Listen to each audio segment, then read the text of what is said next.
이에 그들이 근심 중에 여호와께 부르짖음에 그들의 고통에서 건지시고 또 바른 길로 인도하사 거주할 성읍에 이르게 하셨도다. 여호와의 인자하심과 인생에게 행하신 기적으로 말미암아 그를 찬송할지로다.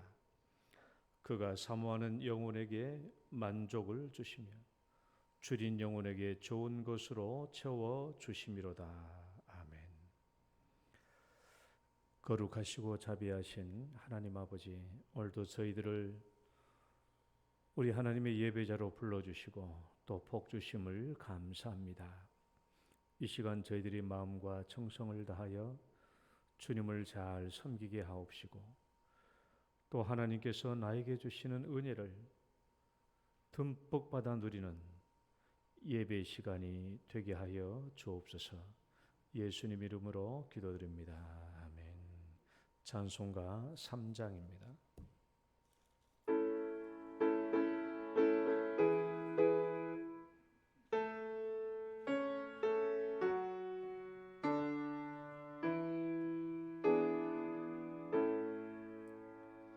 성부 성자와 성령 찬송과 영광 돌려보내세 대처로 지금까지 또 영원 무궁토록 성삼위께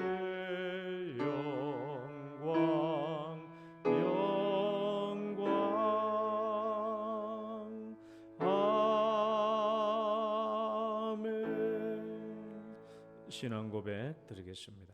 전능하사 천지를 만드신 하나님 아버지를 내가 믿사오며 그 외아들 우리 주 예수 그리스도를 믿사오니 이는 성령으로 잉태하사 동정녀 마리아에게 나시고 본디오 빌라도에게 고난을 받으사 십자가에 못 박혀 죽으시고 장사한 지 사흘 만에 죽은 자 가운데서 다시 살아나시며 하늘에 오르사 전능하신 하나님 우편에 앉아 계시다가 저리로서 산 자와 죽은 자를 심판하러 오시리라. 성령을 믿사오며 거룩한 공회와 성도가 서로 교통하는 것과 죄를 사하여 주시는 것과 몸이 다시 사는 것과 영원히 사는 것을 믿사옵나이다. 아멘. 교동문 20번입니다. 시편 33편의 말씀. 너희 의인들아 여호와를 즐거워하라. 찬송은 정직한 자들이 마땅히 할 바로다.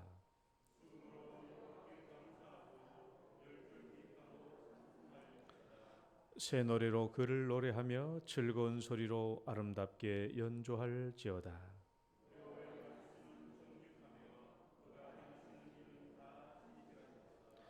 그는 공의와 정의를 사랑하시며 세상에는 여호와의 인자하심이 충만하도다.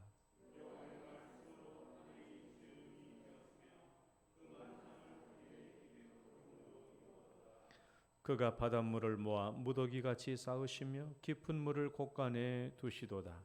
온 땅은 여호와를 두려워하여 세상의 모든 거민들은 그를 경외할지어다. 아멘. 앉으셔서 찬송가 246장입니다.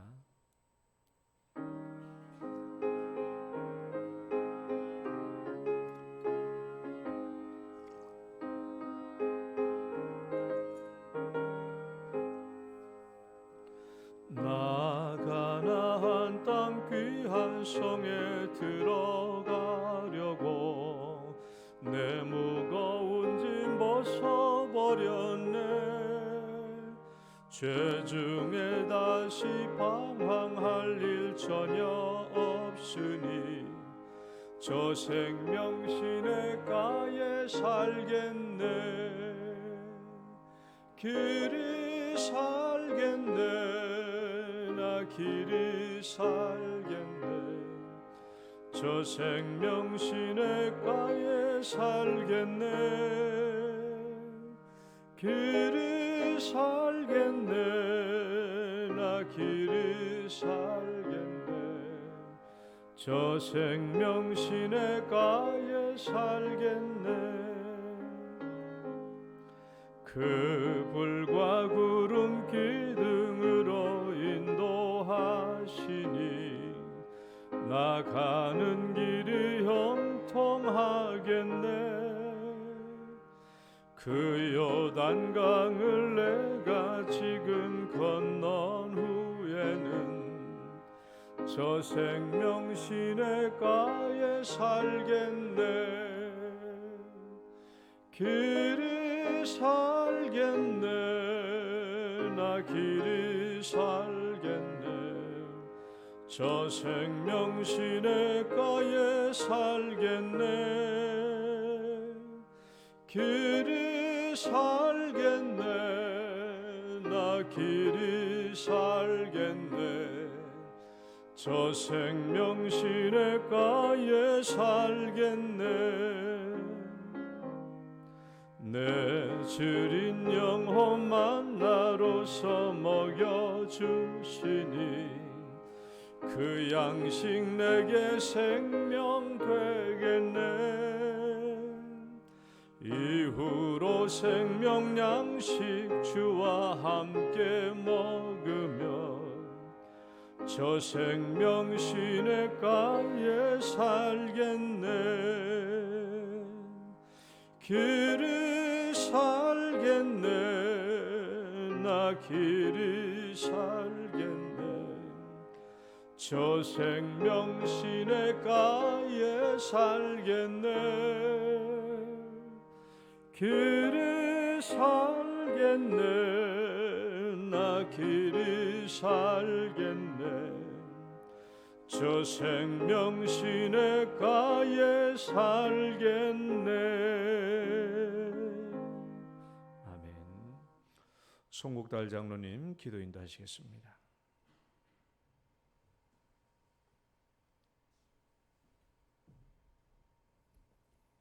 거룩하시고 자비하신 하나님 아버지, 은혜와 사랑을 진심으로 감사합니다.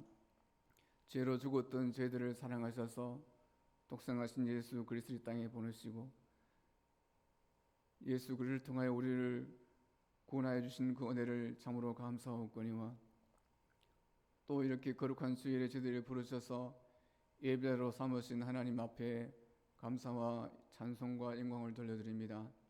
하나님, 이 시간 아버지, 비록 소수의 숫자가 모여있지만 하나님께서 이곳에 임재하여 주시고 또한 영광 받으시기를 간절히 원합니다.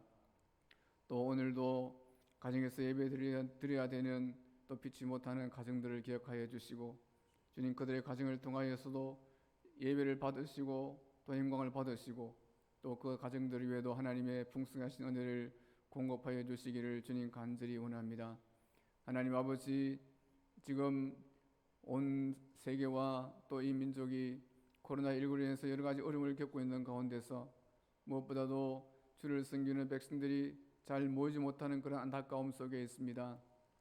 하나님께서 불쌍히 여겨주시고 이제 또한 교회를 구별하셔서 아버지 하나님, 애굽 땅에서 고센 땅을 구별하셔서 아버지 이스라엘 백성들을 보호하여 주셨던 것처럼 하나님, 교회들을 구별하여 주시고 보호하여 주셔서 교회가 어려움을 당하지 않도록 하나님께서 은혜를 베풀어 주시옵소서.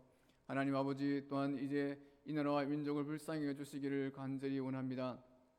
이 나라와 민족이 정의와 공의가 세워지는 나라가 될 수 있도록 주여 도와주시고 결코 불법과 죄악이 선을 이기지 못하도록 주여 도와주시며 반드시 주의 공의가 이 땅에 실현될 수 있도록 주님 도와주시기를 간절히 원합니다. 그러기 위해서 이 땅에 있던 교회들이 바르게 살아갈 수 있도록 주여 도와주시고 교회가 바르게 정의와 공의를 세워가는 아버지 기구가 될 수 있도록 주님께서 은혜를 베풀어 주시옵소서. 아버지, 그래서 교회가 세상 속에서 칭찬과 존경을 받는 기관이 될 수 있도록 주여 도와주시고 그리하므로 성령으로 충만하여 성령의 열매를 주렁주렁 맺는 교회와 성도들이 다 될 수 있도록 하나님께서 은혜를 베풀어 주시옵소서. 아버지 하나님, 특별히 세운 아버지 하나님이여 교회 지도자들에게 은총을 베풀어 주시고 교회 지도자들이 먼저 앞장서서 바르게 살고 바른 열매를 맺고 하나님께 용 돌릴 수 있도록 인도하여 주시며 그런 온 성도들에게 신뢰를 받으며 칭찬과 존경을 받는 그러한 지도자들 다 될 수 있도록 은혜를 베풀어 주시옵소서. 하나님 아버지, 특별히 코로나19로 인해서 어려움을 당하는 많은 백성들을 기억하여 주시고 주님 그들에게 위로와 하나님의 은혜가 있도록 주님 도와주시옵소서. 살아계신 아버지 하나님, 또한 특별히 우리 영동교회를 사랑해 주셔서 주님 감사합니다.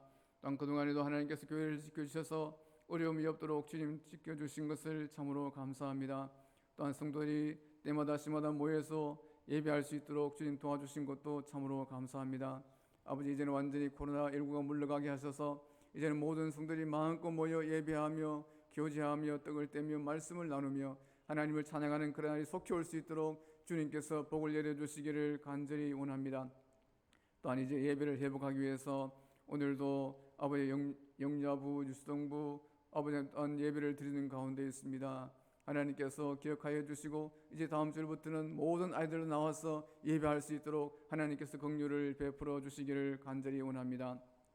아버지 하나님, 또한 이제 다음 주부터는 또한 온 가정에서 다 나와서 예배할 수 있도록 환경과 또한 여건을 조성하여 주시고 또한 하나님 크신 은혜를 베풀어 주시기를 주님 간절히 원합니다. 하나님 아버지, 특별히 시간도 원하옵니다. 아버님, 병상에 있는 주의 백성들을 기억하여 주시옵소서.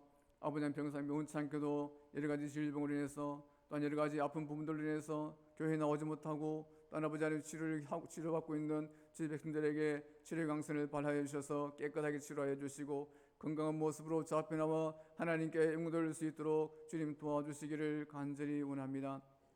아버지 하나님, 또한 교회에 아버지 구석구석에서 일하고 이름도 없이 빛도 없이 섬기는 주의 많은 백성들에게 은혜를 베풀어 주시고 그들의 수고가 하늘의 상급으로 쌓여갈 수 있도록 주님 도와주시며 또한 기쁨과 즐거움으로 주를 잘 섬길 수 있도록 은혜를 베풀어 주시옵소서. 아버지 하나님, 이 시간에도 또한 귀한 목사님을 세우셔서 말씀을 전하게 하시니 감사합니다. 하나님께서 그 입술의 말씀에 은혜를 베풀어 주셔서 전하는 목사님이 은혜가 되게 하시고 또한 듣는 우리 성도들이 은혜 되게 하셔서 함께 하나님께 영광 돌릴 수 있는 귀한 시간 될 수 있도록 도와주시며 그 말씀으로 세상 속에서 열매를 맺으며 살아갈 수 있는 우리 모든 성도들 될 수 있도록 은혜를 베풀어 주시옵소서. 아버지 하나님, 또 예배의 모든 순서마다 하나님께서 간섭하여 주셔서 오직 하나님께만 영광되는 귀한 시간 될 수 있도록 주님 도와주시옵소서.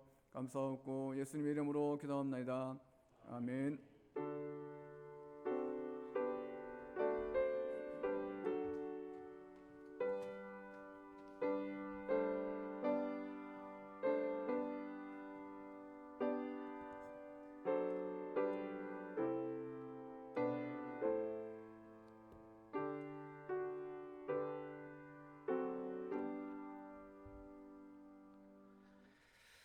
이 시간은 찬양, 천국에서 해가 집인 날이 찬양 드립시다.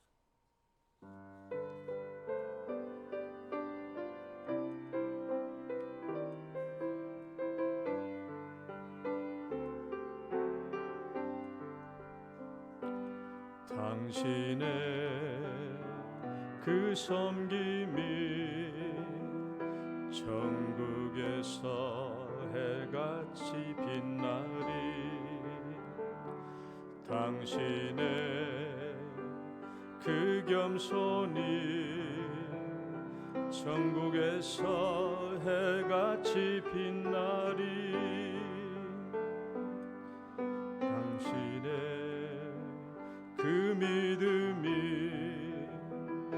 천국에서 해같이 빛나리. 당신의 그 충성이 천국에서 해같이 빛나리. 주님이 기억하시면 족하리. 예수님 사랑으로 가득한 모습, 천사도 흠모하는 아름다운 그 모습, 천국에서 해같이 빛나리. 당신의 그 순종이 천국에서 해같이 빛나리. 당신의 그 사랑이 천국에서 해같이 빛나리. 당신의 그 찬송이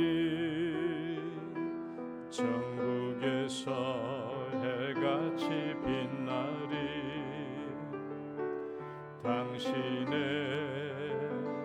그 헌신이 천국에서 해같이 빛나리.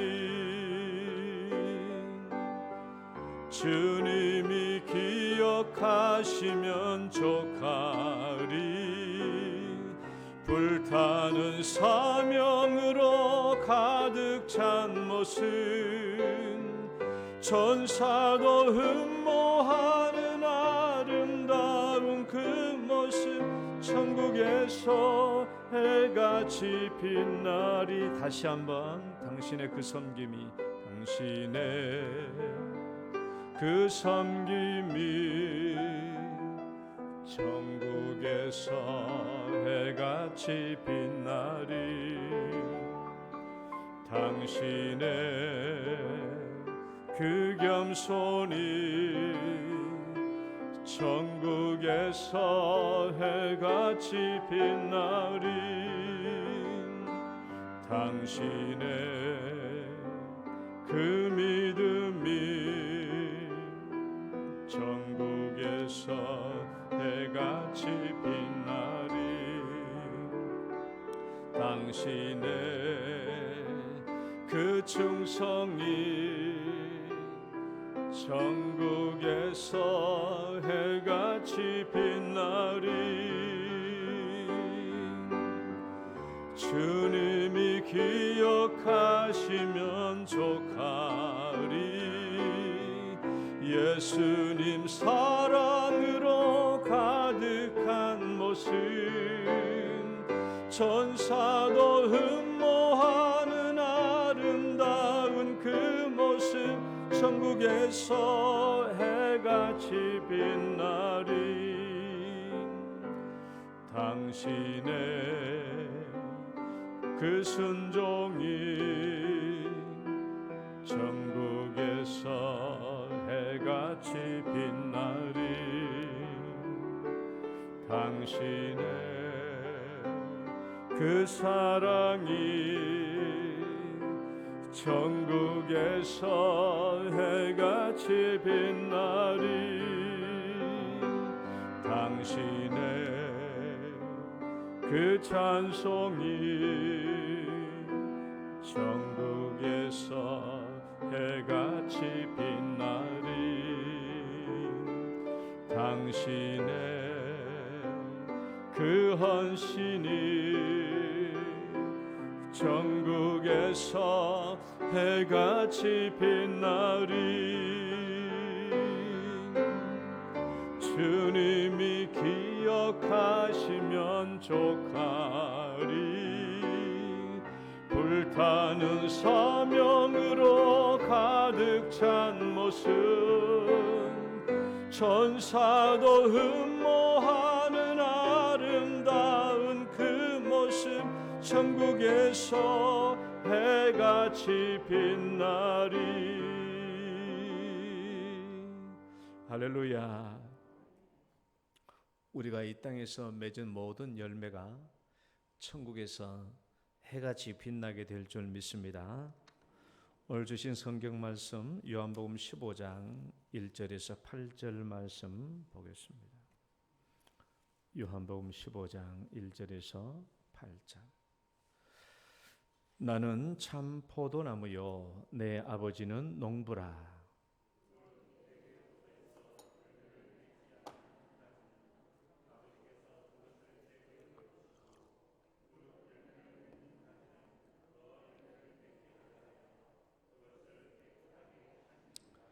너희는 내가 일러준 말로 이미 깨끗하여 졌으니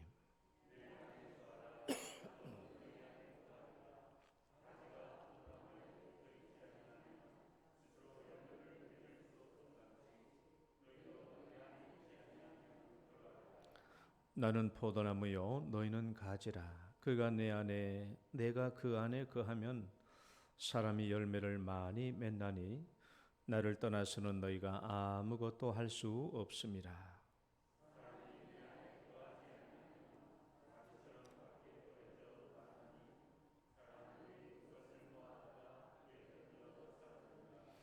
너희가 내 안에 거하고 내 말이 너희 안에 거하면 무엇이든지 원하는 대로 구하라. 그리하면 이루리라.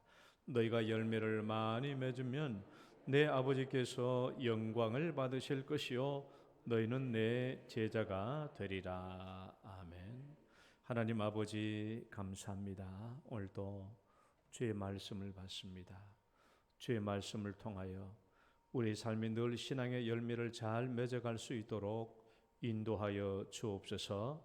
예수님 이름으로 기도드립니다. 아멘. 할렐루야. 옆 사람 인사합시다. 잘 오셨습니다.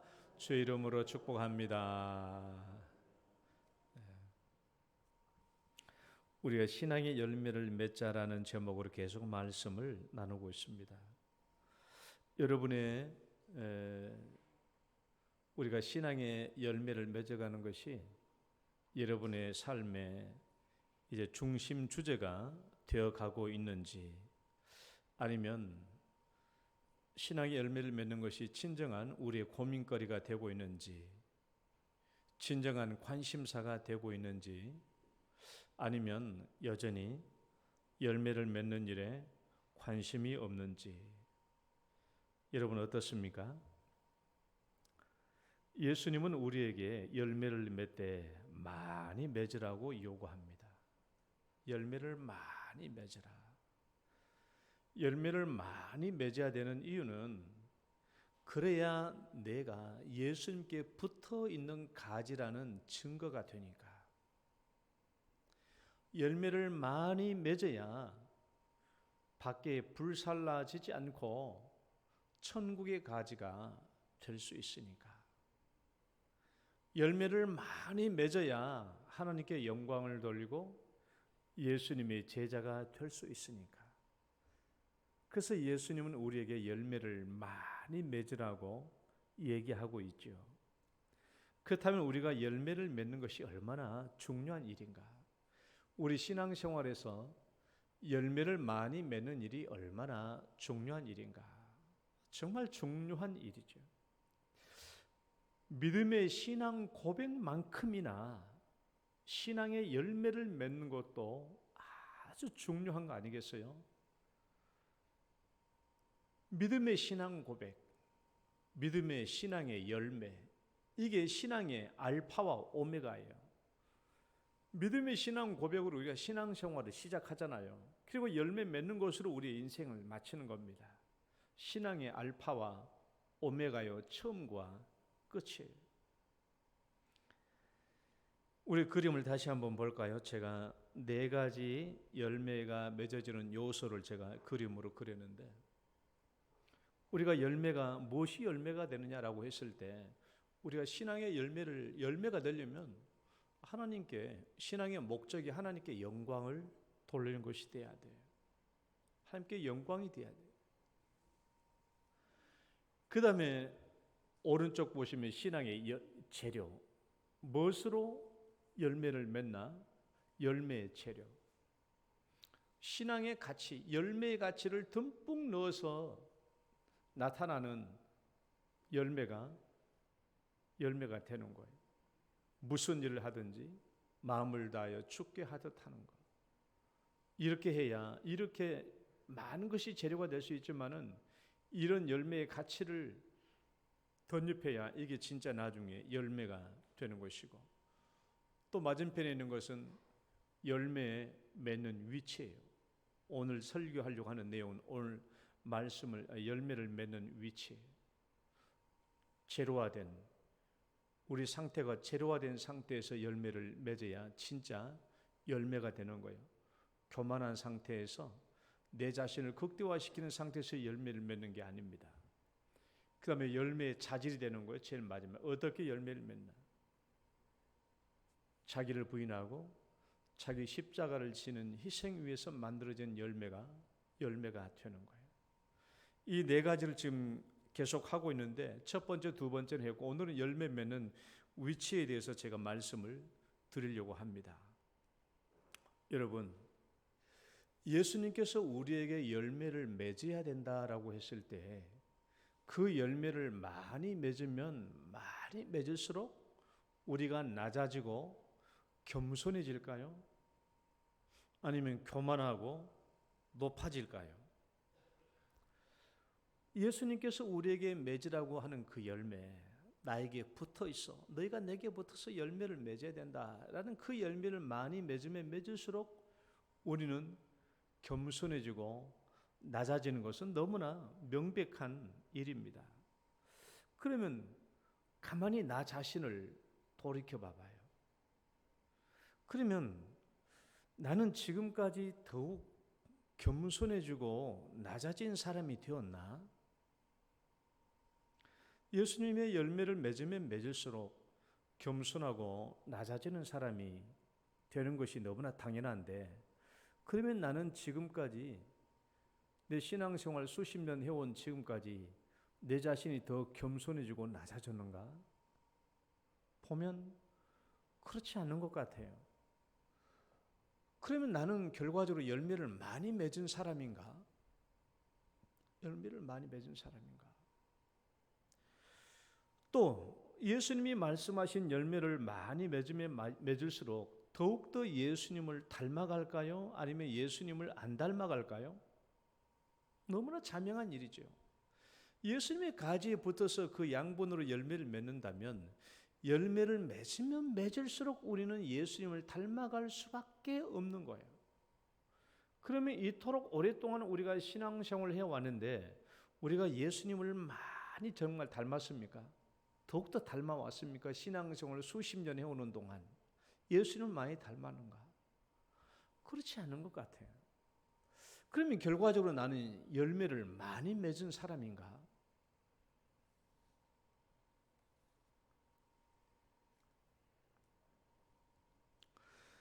왜 이토록 오랜 신앙생활을 해왔으면서 왜 나는 이런 질문으로 한 번도 나 자신을 돌아보지 않았을까?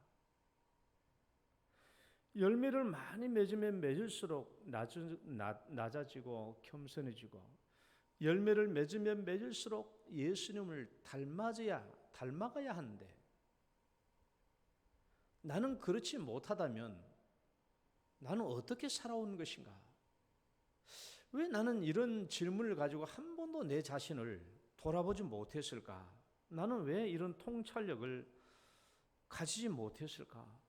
신앙생활을 수십 년 해왔는데, 수십 년 신앙생활을 해왔다면, 그리고 열매를 맺었다고 그렇게 해왔으면은 그만큼 예수님을 닮아야 하고 낮아지고 겸손해야 되는데, 그 옛날 신앙생활 맨 처음 시작했을 때 대학 때 그 생활과 지금 수십 년 지난 오늘날의 나를 비교해 보면 그 수십 년 동안 지나온 동안에 내가 정말 예수님을 더 닮아갔는지, 예수님처럼 낮아지고 겸손해졌는지 이렇게 가만히 생각해 보면, 저도 내 자신 생각해 보면 군대 가서 예수님 믿고 난 뒤에 대학교 복학하고 3학년, 4학년 때 그때가 지금보다 훨씬 더 좋은 사람 같아요.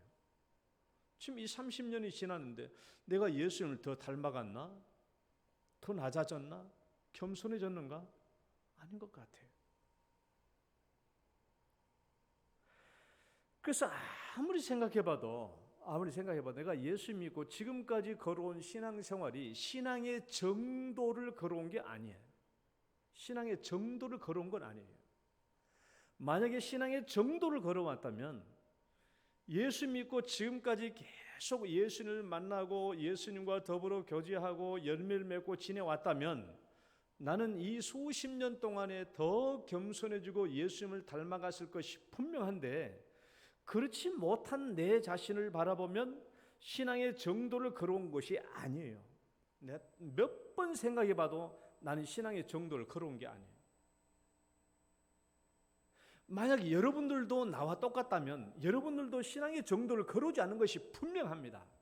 하나님께서 우리에게 요구하신, 예수님께서 우리에게 요구하신 신앙의 정도를 걸어온 게 아니에요. 잘못된 거예요. 뭔가 잘못 지내왔고 잘못 신앙생활해 왔고 교회도 그 잘못 가르쳐 왔고 잘못 진행되어 온 거예요. 신앙의 정도가 아니에요. 잘못된 거예요. 내가 아무리 생각해봐도 내가 잘못된 거예요. 그렇다고 내가 아무리 내 자신을 생각해보고 또 생각해서 그럼 내가 전혀 열매를 맺지 않는 사람인가? 그 생각해보면 그것도 아니에요. 나도 나름대로 열심히 신앙생활을 하고 나름대로 열매를 많이 맺어왔다고 생각해요. 나름대로 내 자신 나름대로 열매를 많이 맺어왔어요. 맺어왔는데 그럼 열매를 맺은 만큼 예수님을 닮아가고 겸손해야 되는데 그러지 못했다라는 거예요. 도대체 왜 그랬을까? 도대체 왜 그러지? 오늘 이제 제가 천국에서 해같이 빛나리라는 이 찬양이 설교를 준비하면서 생각이 났어요. 당신의 그 섬김이, 당신의 그 겸손이, 당신의 그 믿음이, 당신의 그 충성이, 당신의 그 순종이, 당신의 그 사랑이, 당신의 그 찬송이, 당신의 그 헌신, 이게 다 열매잖아요. 이것이 천국에서 해같이 빛나야 되는데 정말 그럴 수 있을까? 나는 이 땅에서 내 나름대로 신앙의 열매를 맺어왔다고 생각하는데 왜 그 열매를 맺은 만큼 낮아지고 겸손하지 못하고 예수님을 닮지 못했을까? 이것이 바로 오늘 제가 설교를 하려고 하는 열매를 맺는 위치에 관한 문제예요. 열매를 맺는 위치. 우리의 모든 잘못된 것이 바로 열매를 맺는 위치에 있는 거예요. 열매를 맺어야 될 그 위치에서 열매를 맺지 못하고 잘못된 위치에서 열매를 맺었다는 것입니다. 한번 이 그림을 봐봐요. 자, 그림을 보면은 제가 빨간 것은 제자의 삶이라고 그랬어요. 제가 오른쪽은 극대화 방향은 제가 바리새인을 설명할 때 많이 설명을 했어요. 사람은 누구든지 저 양방향 속에서 열매를 맺게 됩니다. 자신을 제로화시키는 방에서 열매를 맺든지 자신을 극대화시키는 방에서 열매를 맺든지 그 자신을 극대화시키는 방에서 열매를 맺는 이 열매는 두 종류가 있어요. 자신을 극대화시키는 방에서 열매를 맺는 것은 어떤 열매냐? 첫 번째, 극대화 방향에서는 죄악된 열매가 맺힙니다. 자신을 극대화하는 방에서 맺어지는 열매는 죄악된 모든 열매예요. 모든 죄의 열매는 내 자신을 극대화, 내 자신을 교만하게 높아지게 하는 방에서 맺어지는 열매는 다 죄의 열매고 죄악된 열매예요. 자기의 욕망을 추구하고 자기의 욕구를 추구하고 이기주의적이고 자기 중심적인 면에서 자기를 충족시키려고 하는 것이죠. 여러분, 살인죄, 남을 미워서 죽이는 살인죄, 돈 때문에 남을 죽이는 살인죄, 도둑질하는 죄, 우상 숭배하는 죄, 거짓말하는 죄, 간음하는 죄, 남의 것을 탐내는 죄, 이런 모든 것은요, 자기 자신을 극대화시키는 방향에서 나오는 모든 죄들이에요. 그러니까 내 자신을 극대화시키는 방향에서 나오는 죄들은 모두 다 범죄입니다. 죄악이에요. 서울 우이동의 아파트 경비원에 죽음을 이르게 했던 그 입주민 가해자를 봐봐요. 너 머슴이야, 머슴. 우리 아파트 머슴이야. 어떻게 머슴이라고, 이게 조선시대도 아니고 어떻게 머슴이라고 말할 수 있어요? 상대방을 머슴이라고 말한다고 하는 것은 내 자신을 얼마나 극대화시킨 거예요. 어떻게 그렇게 말할 수 있을까? 자기가 무슨 아파트 단지 주인인 것처럼 그 경비원을 관리사무소로 끌려가가지고 우리 아파트에서 나가라고 사직서를 강요하는, 소위 우리가 요즘 일컬어 말해주고 있는 갑질이라고 하는 모든 것들은 다 자신을 극대화하는 방향에서 나오는 행위들이죠. 화장실로 끌고 가서 폭행을 저지른 이런 행위들은 자기를 극대화하는 극단적인 행위들입니다. 그러니까 우리의 삶에서 나타나는 모든 불의한 일들, 분쟁과 싸움과 남을 괴롭히고 이기심과 분노와 비판과 이런 모든 것들은 다 자기를 극대화하는 과정에서 발생하는 범죄들이에요. 둘째, 극대화 방향에서 선한 열매도 맺힙니다. 자기를 극대화하는 방향에서 선한 열매도 맺어져요. 그러나 열매 맺는 목적이 다르죠. 자신을 드러내고 자기의 영광을 얻기 위해서 만들어진 열매, 제가 바리새인들이 맺는 열매라고 그랬어요. 여러분, 바리새인들만큼 11조와 구제 헌금을 많이 하고 철저한 사람들이 어디 있습니까? 바리새인들만큼 금식 기도와 기도에 철저하게 한 사람들이 어디 있으며, 바리새인들만큼 안식일을 철저하게 율법적으로 지킨 사람들이 어디가 있으며, 바리새인들처럼 철저하게 회당 예배를 지킨 사람들이 어디 있습니까? 그러나 그들은 예수님께 그것이 열매라고 인정받지 못했죠. 왜? 자기 자신을 사람들에게 나타내려고, 사람들에게 영광을 얻으려고, 사람들에게 명성과 평판을 얻으려고 했기 때문에 그것은 열매가 될 수 없다는 것이, 자기 상을 이미 받은 거예요. 자기 상을 이미 다 받아버린 거예요. 그렇기 때문에 그런 방향에서, 자기를 극대화하는 방향에서 맺는 모든 열매들은 아무리 그 열매를 맺는다고 할지라도 예수님을 닮아갈 수가 없어요. 닮아갈 수가 없어요. 그러니까 바리새인들은 오히려 예수님을 대적하지 않았잖아요. 닮을 수가 없습니다. 오늘날도 우리 믿지 않는 사람들도 봐봐요. 자기의 영광을 나타내려고 선한 일을 많이 해봐요. 이런 사람들은 예수님을 믿고 섬기기보다는 자기 의 때문에 더 예수 안 믿는다고 지옥 간다고 쳐봐요. 더 길이 날뜁니다. 자기 의가 있잖아요. 자기가 해놓은 일이 있으니까. 그러니까 의를 행하고 선을 행할수록 예수님을 닮아가는 게 아니에요. 그 다음에 두 번째, 자신을 제로하는 방에서 맺어지는 열매를 봐요. 자, 이 그림을 다시 내가 내 자신을 제로하는 과정에서 맺어지는 이 열매를 잘 보시라고요. 그러면 자기 자신을 제로하는 방에서 맺어지는 열매는 참 이게 예수님께서 우리에게 원하시는 열매거든요. 내 자신을 낮추고 낮아지면서 내 자신을 제로하는 과정에서 맺어지는 열매, 우리는 이 열매를 예수님의 말씀에 순종하는 과정에서 맺어지고, 내가 이웃들을 섬기는 마음에서 열매를 맺고, 교회를 봉사하는 마음에서 열매를 맺고, 다 그런 열매 아니겠어요? 그것이 제로화하는 과정에서 맺어지는 열매예요. 자, 그런데 사실 우리가 열매를 맺었습니다. 안 맺은 게 아니에요. 열매를 맺었는데 사실 우리도 이 열매를 어떻게 맺었냐? 다 내 자신을 제로하는, 사실 우리가 열매를 맺을 때 뭐 바리새인처럼 그런 목적을 가지고 열매를 맺는 게 아니잖아요.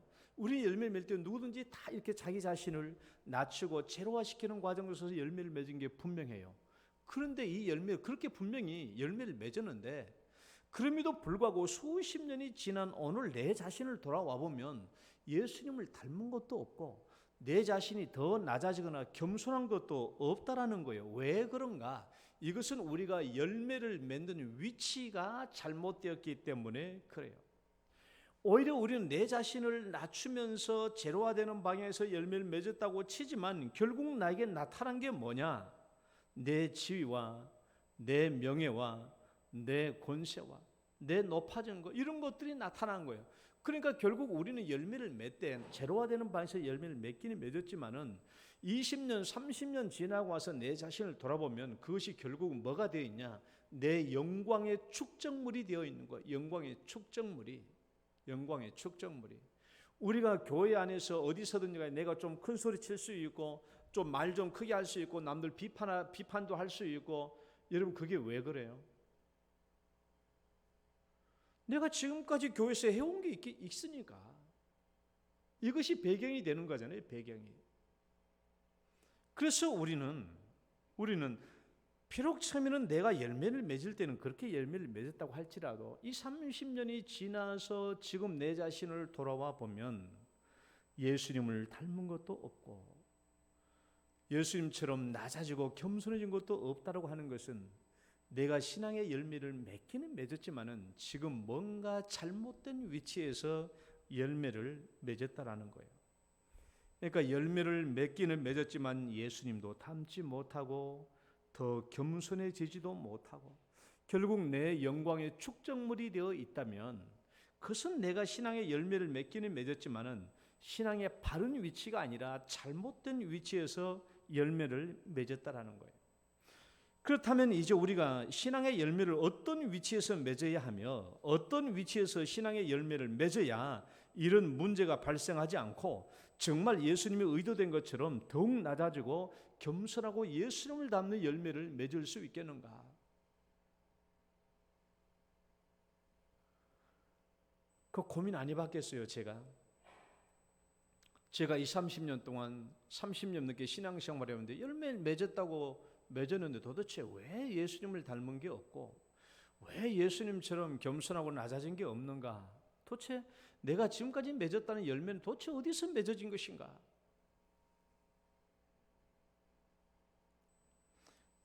다음 그림을 한번 봐봐요. 우리가 제로화되는 방향에서 열매를 맺은다고 하는 저 그림입니다. 자, 열매를 맺어지는 위치는 제가 통상적으로 대표로 나타냈어요. 1번의 위치에서 열매를 맺을 수도 있고 2번의 위치에서 열매를 맺을 수 있어요. 그리고 1번의 위치와 2번의 위치는 수많은 위치에서 열매를 맺어질 수 있어요. 예를 들면 그냥 수치로 따진다고 그러면 제로화가 10된 위치에서 열매를 맺을 수도 있고 제로화는 제로화인데 제로화가 30되는 위치에서 열매를 맺을 수 있고 제로화가 50되는 위치에서 열매를 맺을 수 있고 제로화가 70되는 위치에서 맺을 수도 있고 제로가 완전히 100이 된 예수님의 이 주소지에 와서 예수님께 착 달라붙어서 열매를 맺을 수도 있다라는 거예요. 근데 이제 1번의 위치와 2번의 위치에서 열매를 맺을 때 각각 어떤 차이가 나타날 수 있느냐 하는 거예요. 저 1번의 위치에서 열매를 맺었을 때 하고 통칭으로 2번을 제외한 나머지 부분에서 열매를 맺었을 때 하고 2번의 위치에서 열매를 맺었을 때하고 그 차이점은 뭐가 다르겠는가? 예수님께서 사랑하라라는 그 말씀을 통해서 그래 내가 사랑을 한번 실천해 봐야지 라고 하면서 자 코로나 시대 때 어려움을 겪고 있는 사람에게 내가 100만을 좀 도와줘야 되겠다 싶어서 100만을 도와줬는데 1번의 위치에서 그 사랑을 베푼 거하고 2번의 위치에서 이 사랑을 베푼 건 도대체 어떤 차이가 있겠는가? 그리고 1번의 위치에서 열매를 맺었을 때 어떤 문제가 발생할 수 있겠는가 하는 것을 보려고 해요. 만약 1번의 위치에서 열매를 맺었을 때 어떤 문제가 발생하겠느냐? 첫째는 이 열매는 필연적으로 자기 영광의 축적물이 됩니다. 이건 어쩔 수 없이 그래요. 자기의 제로화가 50밖에 안 된 사람이 이 위치에서 내가 100만을 가지고 다른 사람을 도와준다고 치면은 내 자신의 제로화가 50밖에 안 됐기 때문에 내가 살아있는 게 50이나 살아있어요. 우리는 살아있는 만큼 교만해지고 살아있는 것만큼 내 의의가 살아있고 그래요. 살아있는 만큼 그러니까 제로화가 50된 위치에서 내가 남들에게 100만 원을 도와줬다고 친다면 이것은 누구의 능력과 누구의 힘으로 도와주는 거예요? 내가 50만큼 살아있다면 내 능력으로 내가 내 능력으로 상대방을 도와줬다고 생각하죠. 내 의의가 살아있으니까 자기가 살아있으니까 물론 이분은 뭐라고 말해요? 예수님이 사랑하라고 하니까 저도 당신에게 은혜를 베풉니다. 사랑을 베풉니다. 다 그렇게 말하면서 주죠. 주지만 나의 내면 속에서 뭐가 살아있어요? 내 의의가 살아있는 거예요. 그리고 언젠가는 이것은 내 영광의 축적물의 배경이 되는 거예요. 이런 것들이 교회를 충성하고 봉사하는 모든 일들이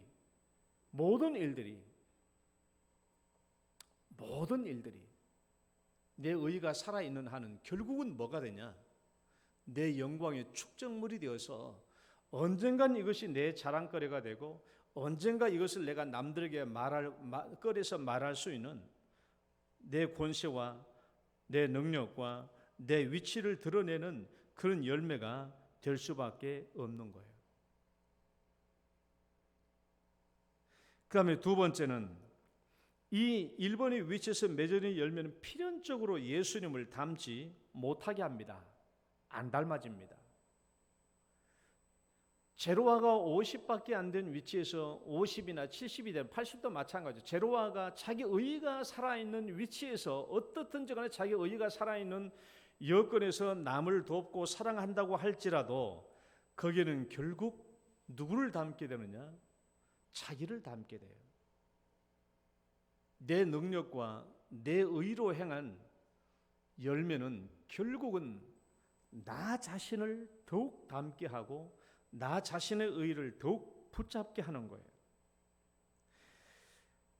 우리가 예수님께 붙어있는 가지가 되어서 그 양분으로 받아 열매를 맺지 않는다면 우리는 결국은 내 자신의 능력과 내 자신의 힘으로 열매를 맺는다라는 결과가 나오기 때문에 결국은 예수 닮는 것이 아니라 내 모습 이대로 계속되는 거예요.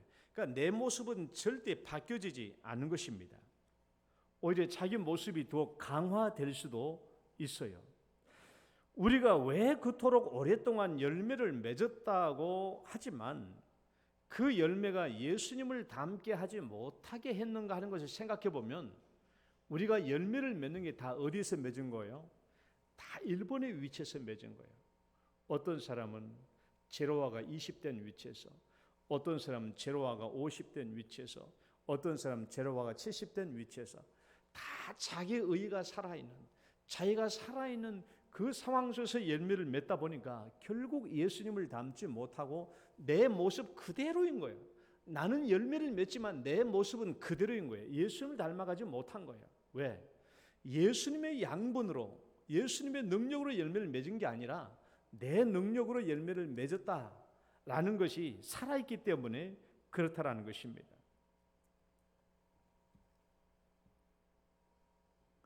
우리가 오랫동안 열매를 맺었다고 생각하지만 그러나 우리가 맺었던 모든 열매는 다 이 1번의 위치에서 맺어졌기 때문에 우리는 그토록 오랫동안 열매를 맺었다고 칠지라도 예수님 닮지 못하고 예수님처럼 낮아지거나 겸손하지 못하게 된 이유입니다. 그렇다면 열매를 맺는 바른 위치는 어디일까요? 이제 결론입니다. 중요한 부분이죠. 열매를 맺어야 되는 바른 위치가 어디인가? 2번의 위치입니다. 저 그림 다시 한번 보여주실래요? 2번의 위치. 저 2번의 위치를 잘 보세요. 저기는 항상 예수님이 계신 곳이에요. 여러분, 예수님을 만나려고 우리가 신앙이 가끔씩 왜 그렇잖아요. 우리가 젊었을 때 신앙생활하다가 예수님을 놓쳐버리고 막 예수님 어디 있나 예수님 막 붙잡고 찾아야 예수님 손이 안 잡힌 때가 많았잖아요. 저는 딱 한 번 그런 기억이 나요. 예수님을 한번 놓쳐가지고 예수님을 이리 찾아보고 없고 이리 찾아봐도 예수님 손 안 잡아가지고 예수님 이렇게 찾아봐도 예수님 옷자락이 안 잡히고 그런 때가 제가 청년 시절에 딱 한 번 있었어요. 그 뒤로는 나는 내가 이렇게 예수님에게 놓치거나 그런 생활은 안 했는데 그 예수님은 어디 계시냐? 예수님은 내 자신을 제로화시키는 그 부분에 있어요. 그게 예수님의 주소입니다. 예수님은 항상 그 자리에 있어요. 여러분, 예수님은 만나고 싶거든 항상 저 자리에 가십시오. 내 자신을 제로화시키면 항상 예수님은 그 자리에 있어요. 거기서 예수님을 만나고 거기서 예수님을 교제하고 거기서 예수님과 친밀한 나눔이 있고 거기서 예수님을 닮을 수가 있죠. 거기가 천국이에요. 수고하고 무거운 짐진 자들아 다 내게로 오라라고 했을 때 예수님께서 오라고 한 지점은 저기입니다. 저기 그곳이에요. 나는 마음이 오냐고 겸손하니 예수님이 마음이 오냐고 겸손한 자리는 저 위치거든요. 내 멍에를 메고 내게 배우라. 그러면 너희 마음이 쉼을 얻으리니. 우리 마음이 쉼을 얻을 수 있는 것이 어디예요? 예수님의 이 위치예요. 내 자신을 제로화시키지 않는 한은 우리는 쉼이 없어요. 그 예수님이 그리 오라고 하시는 거예요. 그쪽으로. 거기가 우리 신앙의 집이요 우리의 천국입니다. 그런데 봐봐요. 우리가 신앙의 열매를 맺을 때 예수님 앞에 기도할 때 봐요. 다시 그림 보여줘 봐요. 여러분, 우리가 기도할 때 잘 봐요. 우리가 기도할 때 예수님이 저 계신 그 밑으로 막 가서 예수님께 나아가서 예수님이 그 자리에 내려가서 내가 기도하고 이 기도 응답해 주세요. 도와주세요. 저 예수님 있는 자리까지 내려가서 우리 자신이 그렇게 기도합니까? 아니면 나는 이 자리에 있으면서 예수님을 자꾸 끌어올려가지고 예수님 저 이런 문제가 있어요. 빨리 와서 나 도와주세요. 빨리 와서 나 도와주세요. 우리는 어떻게 기도합니까? 우린 참 밑에 가서 예수님을 만나면서 그 예수님을 붙잡고 기도하는 게 아니라 나는 여기 있으면서 막 예수님 저 급해요. 빨리 와요. 빨리 좀 도와주세요. 이런 열매 맺고 이런 빨리 열매 맺도록 도와주세요 하면서 불러드려요. 마치 알라딘의 요술 램프처럼 그 요술사가 와가지고 문제를 해결해주고 가는 것처럼 우리는 예수님 그렇게 불러오는 거예요. 그러니까 내가 이 현재 위치에서 예수님을 자꾸 끌어올리는 거예요. 그러니까 이게 뭐냐 그러면 예수님은 종이 되고 내가 주인이야. 주종이 뒤바뀌어서 내가 열매를 맺으려면, 내가 내 기도의 응답을 받으려면 저 밑에 계시는 그 예수님께 가서, 그 예수님께 내려가서 그 예수님의 능력을 임하게 하고 그 예수님의 능력으로 문제가 해결되고 해야 되는데, 나는 여기 있고 예수님이 자꾸 오라는 거야. 여기 와서 나 좀 빨리 도와주시오. 예수님이 도와주시고 열매를 맺어지지만 나는 예수가 닮아지는 게 아니에요. 나는 내 모습 그대로인 거예요. 그러니까 아무리 열매를 맺어도 나는 내 모습 그대로예요. 예수님을 닮아가는 게 없어요. 오늘 성경 말씀은 우리가 열매 맺는 위치를 아주 명료하게 얘기해주고 있는데 5절 말씀 같이 읽어봐요. 나는 포도나무요. 시작.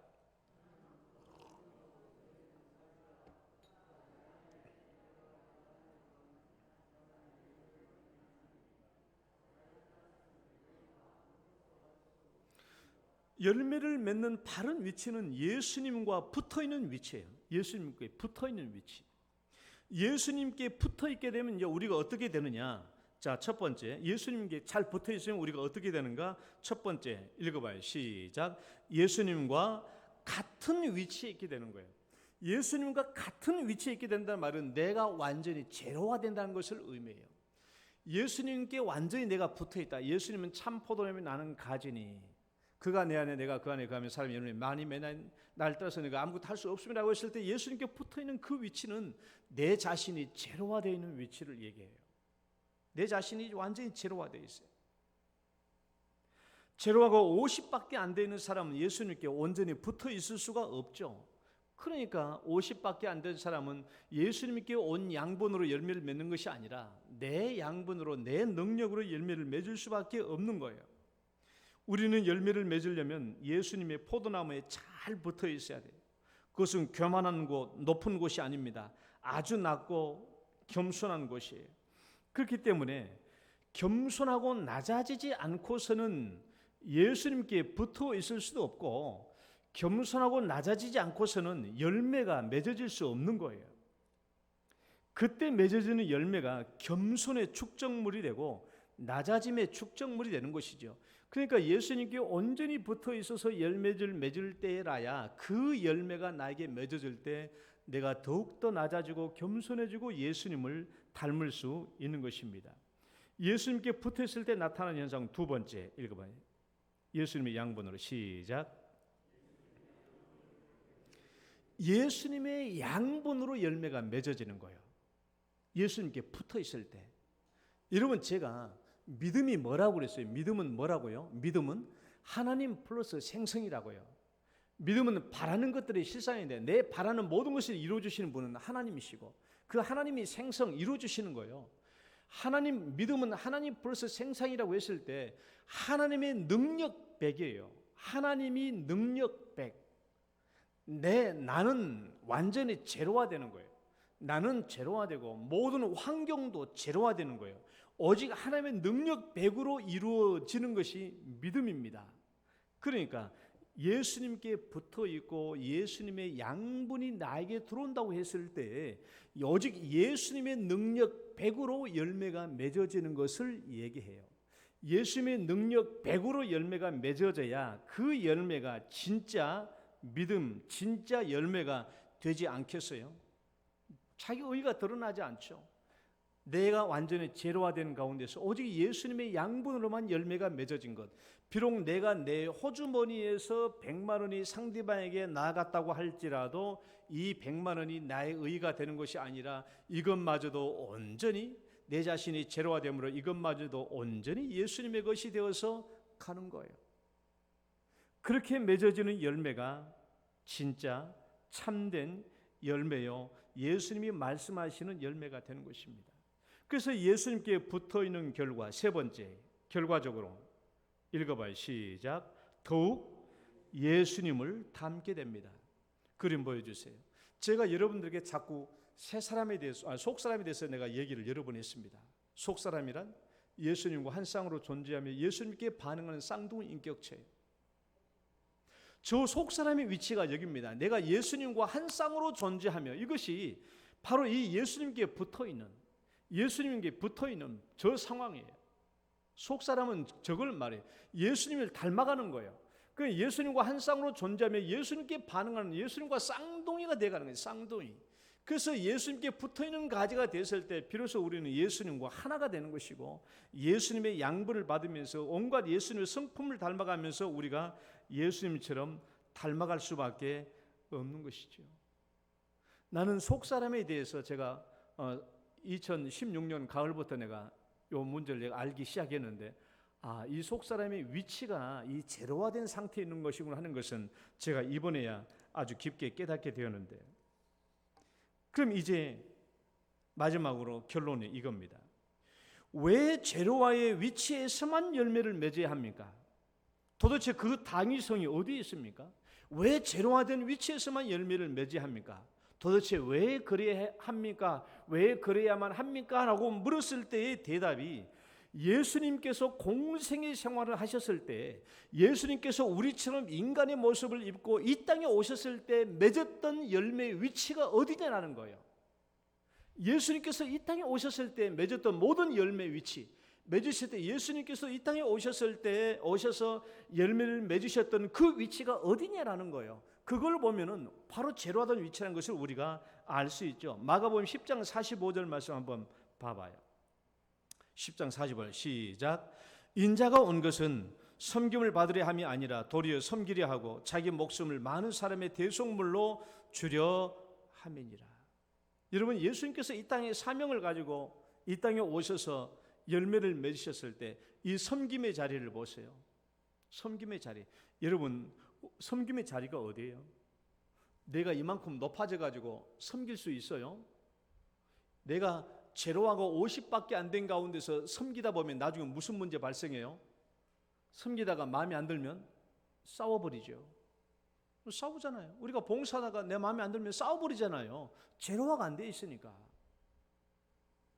예수님께서 이 땅에 행하신 모든 일을 보세요. 이 섬김의 자리가 어디입니까? 완전히 자신을 제로화시킨 자리잖아요. 예수님이 자신을 완전히 제로화시켰기 때문에 거기서 맺어지는 가장 큰 열매, 물론 예수님께서 많은 열매 맺으셨지만은 가장 큰 열매가 뭐예요? 십자가에 자기 자신을 내어주는 가장 이 큰 열매가 자기 자신을 제로화된 지점에서 자기 자신을 제로화시키지 않고 어떻게 자기 목숨을 내줄 수 있겠어요? 그 자체가 말이 안 되잖아요. 그 예수님이 이 땅에서 모든 맺었던 열매는 바로 제로화된 위치에서 예수님이 열매를 맺으셨던 거예요. 그래서 오늘날 우리들도 이 제로화된 위치에서 열매를 맺어야 합니다. 이 제로화된 지점에 내려와야 예수님께 붙어있는 가지가 될 수 있고, 이 지점에서 열매를 맺어야 하나님께 영광이 되고, 이 지점에서 열매를 맺어야 낮아지고 겸손해지고 예수님을 닮을 수 있는 것이죠. 저는 마가복음 10장 45절 여러분도 다 외우고 있을 줄 압니다. 저도 새벽기도 때마다 이 말씀을 외워요. 암송해요. 인자가 온 것은 섬김을 받으려 함이 아니라 도리어 섬기려 하고 자기 목숨을 많은 사람의 대속물로 주려 함이니라. 저도 이 말씀을 많이 암송하죠. 근데 작년 가을 정도 제가 새벽에 기도하면서 인자가 온 것은 섬김을 받으려 함이 아니라 도리어 섬기려 하고 자기 목숨을 많은 사람의 대속물로 주려 함이니라 라고 이 말씀을 외우려고 하는데 이 말씀이 이렇게 안 나오더라고요. 이 말씀이 어떻게 나오냐 그러면, 평유리가 영동교회에 온 것은 섬김을 받으려 함이 아니요 도리어 섬기려 하고 평유리의 목숨을 많은 영동교회를 위하여 주려 함이니라. 내 입에서 술술술술 그렇게 나오더라고. 나는 얼마나 놀랐는지 몰라. 나는 한 번도 그렇게 내 자신을 그렇게 읽어본 적이 없었는데 한번 보여줘 봐요.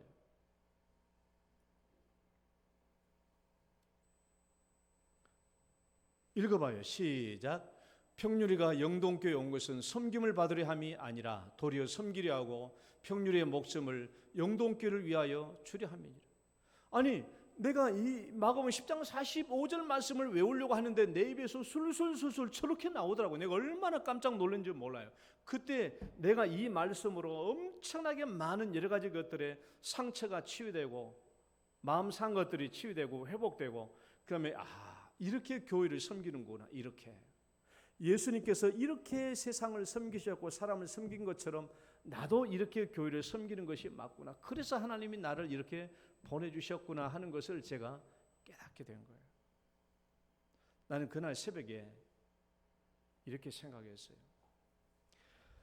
이 말씀을 내 이름을 넣어서 우리가 그렇잖아요. 내가 이런 성경 구절이 있으면 내가 내 이름을 넣어서 한번 읽어볼 수 있잖아요. 인자가 온 것은 대신에 평률의 이름을 대신 넣어가지고 평률이가 영동교회 온 것을 이렇게 해서 넣어서 한번 읽어볼 수 있잖아요. 그런데 왜 30-40년 동안 한 번도 그렇게 해보지 못했을까? 나는 왜 한 번도 그렇게 내 이름을 넣어서 읽어보지 못했을까? 왜? 한 번도 나는 그렇게 내 이름을 넣어서 읽어본 적이 없어요. 왜 그랬을까? 왜?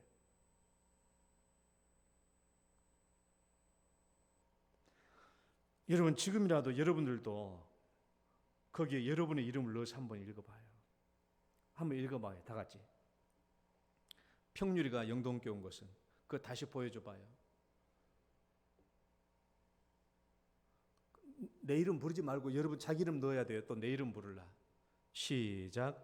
평유리가 영동교회 온 것은 섬김을 받으려 함이 아니라 도리어 섬기려 하고 평유리의 목숨을 영동교회에 취려 함이니라. 그 위치가 돼야 예수님께 붙어있는 가지가 되는 거예요. 그게 되는 거예요. 그게 돼야 우리가 이 위치에서 열매를 맺고 그래야 예수님을 닮게 되는 것입니다. 예수님은 완전히 자기를 제로화시킨 이 자리에서 열매를 맺으셨습니다. 나 또한 내 자신을 제로화시킨 이 위치에서만 예수님께 붙어있는 가지가 되고 열매를 맺을 수가 있습니다. 그리고 여러분들 또한 바로 이 위치에 와야 예수님께 붙은 가지가 되고 열매를 맺을 수 있을 것입니다. 그래야 여기서 열매를 맺으면 맺을수록 내 자신이 낮아지고 겸손해지고 예수님을 닮을 수 있습니다. 이제는 여러분도 예수님처럼 완전히 자신을 제로화시키십시오. 그게 믿음이에요. 믿음은 하나님 플러스 생성인데 믿음은 나 자신이 제로화되는 것이고 하나님의 능력만 100으로 나타나는 것이고 환경도 0이에요. 그러니까 믿음이라는 것 자체가 내 자신이 제로화되는 것을 의미하는 거예요. 예수님처럼 자신을 완전히 제로화시키시고 예수님께 붙은 가지가 되시기를 축원합니다. 이 열매 맺는 위치가 바로 이 위치예요. 우리가 이 위치에서 열매를 맺으셔야 돼요. 여기서 열매를 맺을 때 온전히 하나님께 영광이 되고 우리는 예수님의 제자가 되고 그리고 열매를 맺으면 맺을수록 더욱 예수님을 닮고 낮아지고 겸손하게 되는 줄 믿습니다. 기도합시다. 하나님 감사합니다. 오늘도 저희들을 인도하시고 또 말씀 가운데로 세워주시고 우리가 온전히 열매를 맺어야 될 바른 위치를 다시 한번 명확하게 가르쳐 주신 것을 감사합니다. 이 위치를 기억하게 하시고 예수님의 참 포도나무 나는 가지가 되게 하여 주셔서 우리 하나님께 영광을 돌리고 예수님의 제자가 되는 저희들의 삶이 되게 하여 주옵소서.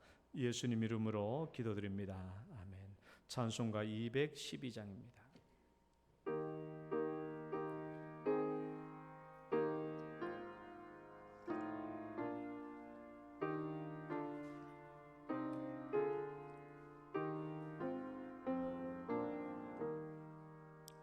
겸손히 주를 섬길 때 괴로운 일이 많으나 구주여 내게 힘주사 잘 감당하게 하소서.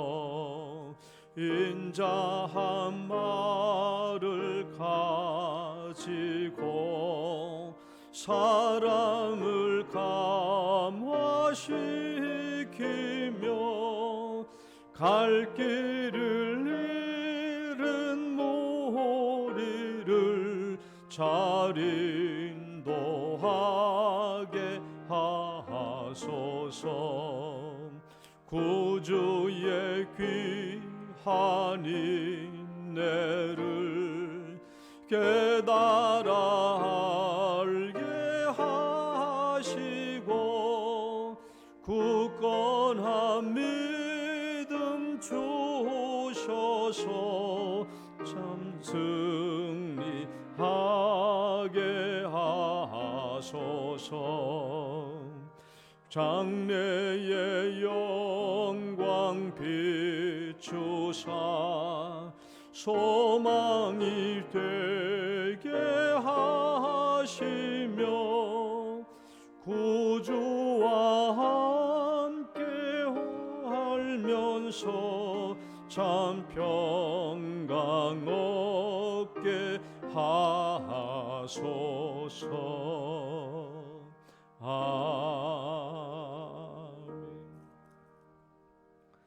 하나님 아버지, 주님께서 우리에게 많은 것들을 공급해 주심으로 오늘도 근심과 걱정과 염려를 주님께 맡기게 하시고 주님께서 주신 은혜와 능력대로 이 예물들을 주님께 올립니다.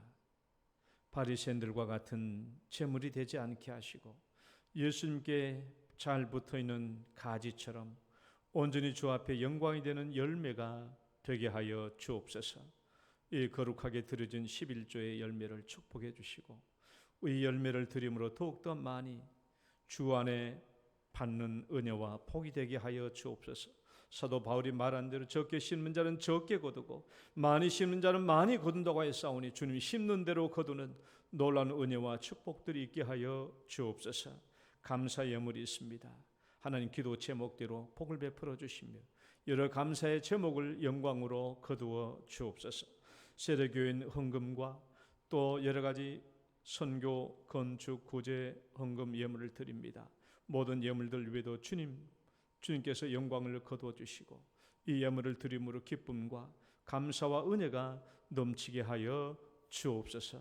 드리는 손길들, 그들의 가정 모든 대소사의 일들과 직장과 가정의 간절한 기도의 제목들을 다 들어 응답하여 주옵소서.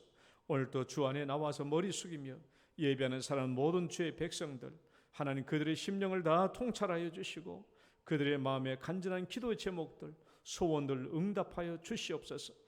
간 육체들 강건케 해주시고 하나님 집에서 계시며 병원에 계시며 온전히 회복되지 못한 육체로 있는 자들 주님 함께하여 주시고 치료하는 광선을 발해 주셔서 정결하며 깨끗하며 온전한 회복이 있도록 축복하여 주시옵소서. 예수님 이름으로 기도드립니다. 아멘.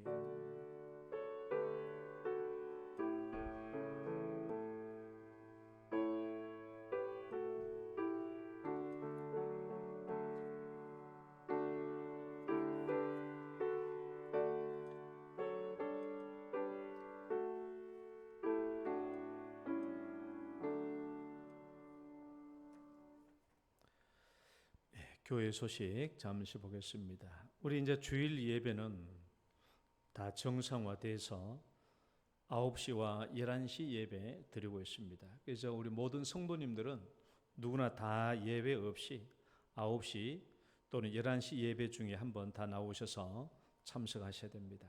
주일학교 예배는 14일부터 다음 주 주일부터 정상화됩니다.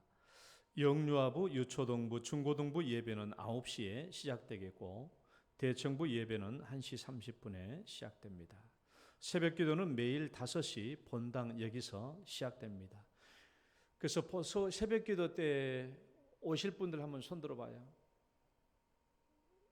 아니 뭐 꼭 오시란 말은 아니고 여기서 하게 될 테니까 주일학 유초동부에서 못하고 여기서 하니까 여기 띄엄띄엄 이제 앉으셔서 이제 기도하셔야 되는데 그래서 제가 유초동부실에서 했던 것만큼 설교를 하지 않을 겁니다. 그냥 사도신경으로 신앙 고백하고 찬송 한 곡 부르고 그 다음에 성경 한 장 교독하고 그 그다음에 간단히 제가 한두 마디 하고 그다음에 곧바로 개인 기도하고 가면 아마 5시, 6시 정도면 이제 기도 충분히 할 수 있을 것 같아요.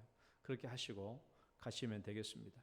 그러니까 문 목사 또 붙잡아 놓고 30분, 40분 동안 설교하면 나 안 간다. 그러지 말고 이제 별로 안 할 테니까 오셔서 개인적으로 많이 기도하시고 가시면 되겠습니다. 수요 예배는 7시 30분 이번 주 10일부터 시작됩니다. 그 주일 오후 예배와 및 금요 기도회는 일정 기간 동안 각 가정에서 드리시고 그리고 좀 수요 예배가 잘 회복되고 그런 과정 속에서 이제 금요 기도회 확장하려고 합니다. 그럼 코로나19 예방과 방역 철저, 우리가 요즘 계속 뉴스에서 교회에서 많이 발생하는 걸 우리가 보잖아요. 참 조심해야 돼요. 한 방이면 무너집니다. 한 방이면 잘 조심해야 되고 해야 돼요. 요즘에 신문지상에서 나오는 설이 무슨 설이 있냐 그러면 9월 종말설이 나요. 9월에 종말이 온다. 신문에서 9월에 종말이 온다. 예수님이 온다는 말이 아니고 한국 교회가 종말이 온다. 종말.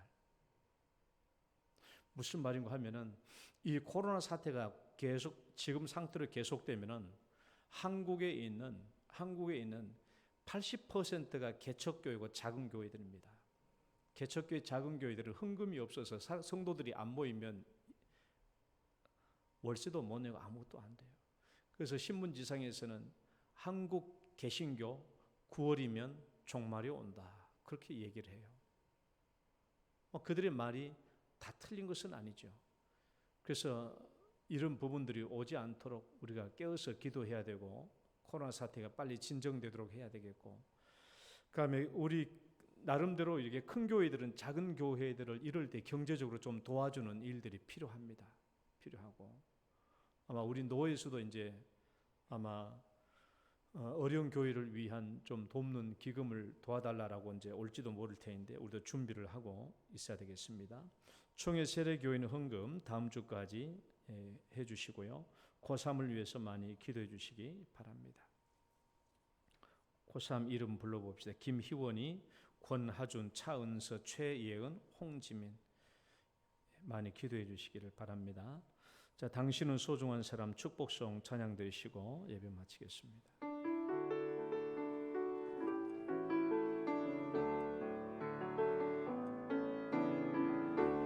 당신은 소중한 사람, 당신은 존귀한 사람, 이 세상에 하나뿐인 당신은 내게 너무나도 소중한 사람,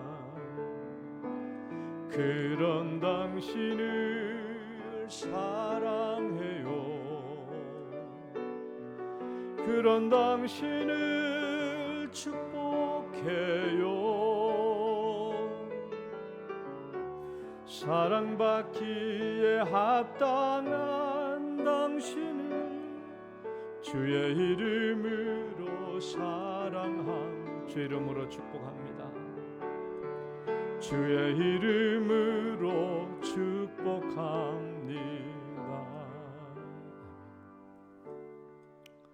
이제는 우리를 죄악 가운데서 구원해 주신 우리 구주 예수 그리스도의 은혜와 하나님 아버지의 크고 극진하신 사랑과 성령님의 교통하심이 참 포도나무이신 예수님께 잘 붙어 있으므로 온갖 양분을 통하여 하나님께 영광을 돌리는 귀한 열매 맺기를 소원하는 모든 성도들 위해 이제부터 영원토록 함께 있을지어다.